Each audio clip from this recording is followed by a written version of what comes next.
I never thought that my songs were going to start anything. It was just stuff I was just writing at home that I wanted to listen to. From the underground clubs of Chicago, house has grown into the biggest musical phenomenon since rock and roll. If somebody told me when I was younger that this music that we were making in our basement would be the shot heard round the world, I would say, give me some of what you smoking, pal. Because it's just unbelievable. 15 years later, and house dominates pop music. From Madonna to U2, no one has escaped its restless beat. I think the house is a feeling, and I think that if you don't feel it, it can't be house. It's a feeling that's turned DJs into superstars. It's not just about playing the latest bunch of tunes.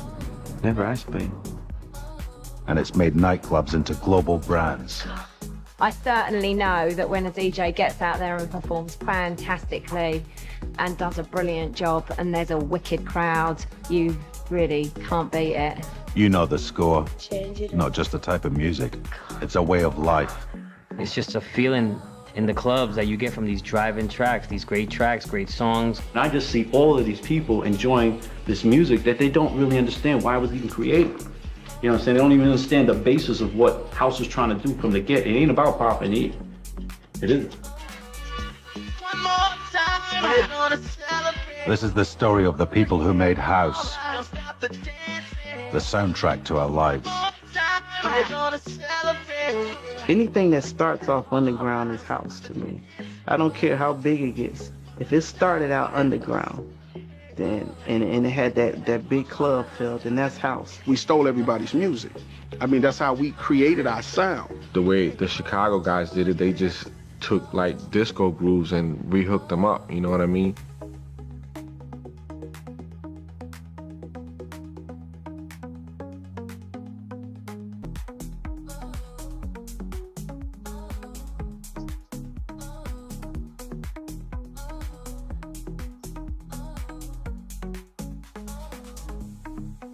From the very beginning, it was the gay and black people that really kept dance music alive. Disco, dance music, it was really danceable R&B music that we were dancing to. And it wasn't until Saturday Night Fever came along that it exploded and every Goomba in the suburbs started dancing. If I can't have you, I don't want nobody, baby. If I can't have At the end of 1977, Travolta showed everyone how to do the hustle. Disco came out of the underground. nobody, baby. If I can't have you, oh. As the whole world caught Saturday Night Fever. And one day, Michael called me and said, Mel, I found the guy that's going to make it happen for me. And he was talking about Larry Levan. This is 84 King Street, Paradise Garage. Larry was the talent. Larry was the music. Larry was the imagination. Larry was the spunk. Not to just, polish up Larry, but the truth of it is the truth. Larry was everything. Opened in January 1978, the Paradise Garage had the biggest dance floor and the best sound system in New York. But it was resident DJ Larry Levan who made the garage legendary. Sometimes you get a thing from me, and you want my company. Yes, you do, baby. He played music sometimes that was so intense, music that made you get down, made your body go down. He'd say, see that crowd over there? Watch what happens when I put this record on. It was like Snake Charmer. He made you go like this, he made you go like that. He wasn't great at mixing. He could if he wanted to. That wasn't his thing. He knew how to play a song. He wouldn't just play one sound or one style. Dropping disco, various different rhythms. That whole night you went in, you just came back singing songs, and you went home just thinking about what happened last night. Such an exciting time and place. New York was the heart. And that's what attracted me to New York. I had to go because I was so into the music. You gotta push it to me, baby. Push it to me, baby. You gotta start it to me, honey. If you want my money. If you want my money. You gotta make it good as honey. He was technically a genius. The actual bass speakers were named after Larry. They were called Levan Horn. You know, he controlled everybody. That was his job. He would shut the music and go down, get a ladder, and clean the mirror ball if he didn't think it was clean enough. And out of nowhere, boom, blast the music. Everybody, oh! Come on, you can get it, get it. Anytime. Tonight is fine. I got my mind here. Come on, you can get it. Anytime. Tonight is fine. First time I went, I was 17 years old. And I was like, my God, never seen a place like this before. When you first went into it, it was like entering Dante's Inferno. They spiked the punch, okay? And they would tell you that they were gonna spike it that particular night. So that meant the whole crowd was just all on ass. You know, and next thing you know, you're just like so spacey, and then somebody handing you a popper, and you're doing the popper, you know, and everybody high and queen. At the deepest corners of the club, all right, you have people engaging in sex, you know?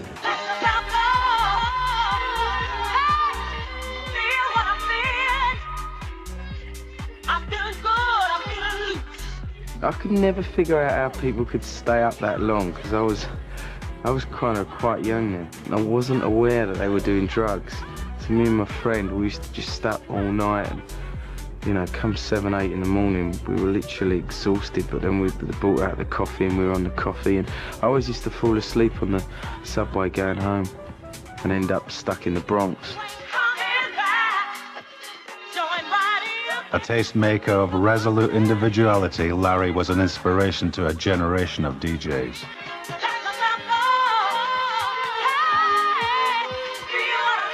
Larry could create a house party atmosphere for 2,000 people. It really got me into the whole club and DJ kind of thing. Paradise Garage set trends. Paradise Garage was one of the first of its kind. And 20 years later, people are still talking about the influence Paradise Garage had on music in the culture. Disco sucks! Disco sucks! But only 18 months after Saturday Night Fever, dance music was facing a massive backlash in America. Disco sucks! Disco sucks! Disco sucks! Steve Dahl was blowing up disco records out at Comiskey Park and, you know, getting all these rock and roll heads to join in. And, you know, there's a huge backlash on disco music. This is now officially the world's largest anti-disco rally. In 1979, DJ Steve Dahl led an anti-disco campaign that struck a chord throughout suburban America. It was more about blowing up all this nigger music and, you know, destroying disco. Strangely enough, I was an usher, working his way towards his first synthesizer at the time. What I noticed at the gates were people were bringing records, and some of the records were disco records, and I thought those records were kind of good. And some of those records were just black records. They weren't disco. They were just black R&B records. And I should have taken that as a tone for what the attitude of these people were. I know that nobody was bringing Metallica records by mistake. They might have brought a Marvin Gaye record, which wasn't a disco record, and that got accepted and blown up along with Donna Summer and Anita Ward, and so it felt very racial to me. Steve really hurt the dance music business. I mean, back in the day during the disco era, it was amazing the amount of music we were getting and the popularity of disco music. And all of a sudden we had such a backlash. I mean, it went from being able to work in the nightclub of your choice and having a huge crowd and making good money to basically not even being able to get a gig at that point. Of course, in the underground, it was business as usual. In 1977, club promoter Robert Williams brought a young DJ from New York to play at his new club, The Warehouse. His name was Frankie Knuckles. Because of Frankie's music style, no one could touch him at that point. Going down to Frankie's club, he had a certain mystique about himself and the music that nobody knew but him and a few others. Knuckles played the classics. You know, he would bang stuff out, but he's more classy. He played a lot of more underground things that were, you know, like loose joints. Is It All Over My Face? And I think Anita Ward Ring My Bell before it ever hit commercial. I mean, he was playing it probably 3, 4, 5 months before it even came out. It was the only place in the city that you could go and hear this type of music. Yeah. He had totally cornered the market. That was the thing. That's how it started off, because there was nowhere else to go. The place was like this throbbing, hot, mixtures of just body to body. The Warehouse was a sensation in Chicago, but no one could have imagined that it was about to give its name to a whole new style of music. If you were a DJ in Chicago, if you wanted to have the records, there was only one place to go, and that was Imports. This is where Imports was. People would come in and looking for warehouse music, and we would put, as heard at the warehouse or as played at the warehouse. And then eventually we just shortened that down to, because people also just in the vernacular, they started saying, yeah, what's up with that house music? Now at this time they were talking about the old classics, the South Soul, the Philly classics and such. So we put on the labels for the bins, we'd say house music. And people would start coming in and eventually just asking, yeah, where's the new house music?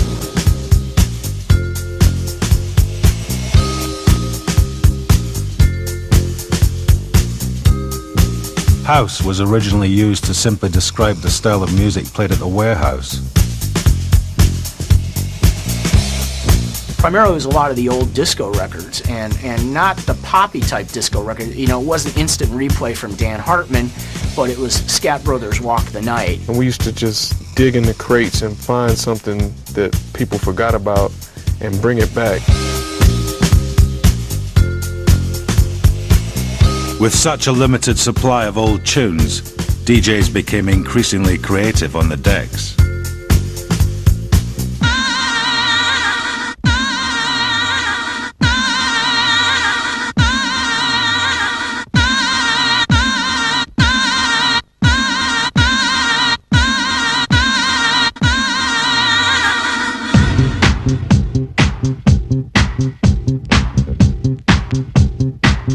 Chicago style is to have a tight blend, to have everything even, to sound musical. When you're not mixing vocals on top of vocals, you're finding a place where one record goes with another and it feels right. If you watch the crowd and you see that they like a certain part of the record, then you can repeat that part, you can tease them with it, bring it in for a second, take it out, Like there's a part in here where it goes, but it doesn't come in till the end.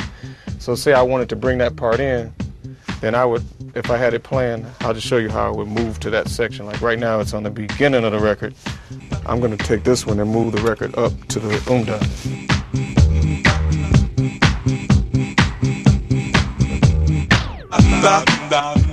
I might slam it.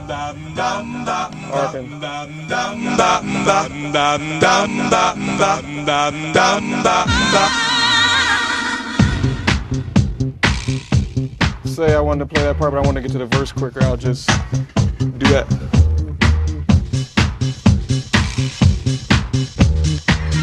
There's so many things I want to do with you. Basically, I would just use the double copies to just be able to manipulate the record to whatever section I want to use, whatever I want to do. Like I may intend to play the whole record, but the crowd may not want to hear it.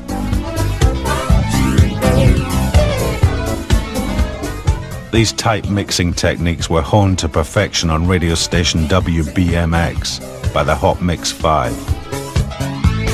Live on location from Chicago, this is the Hot Mix Dance Party with Scott Smokin' Seals. Well, the original Hot Mix 5 would be myself, Scott Smokin' Seals, Kenny Jammin' Jason, Farley Funkin' Keith, who's now Farley Jackmaster Funk. He had a change of name there.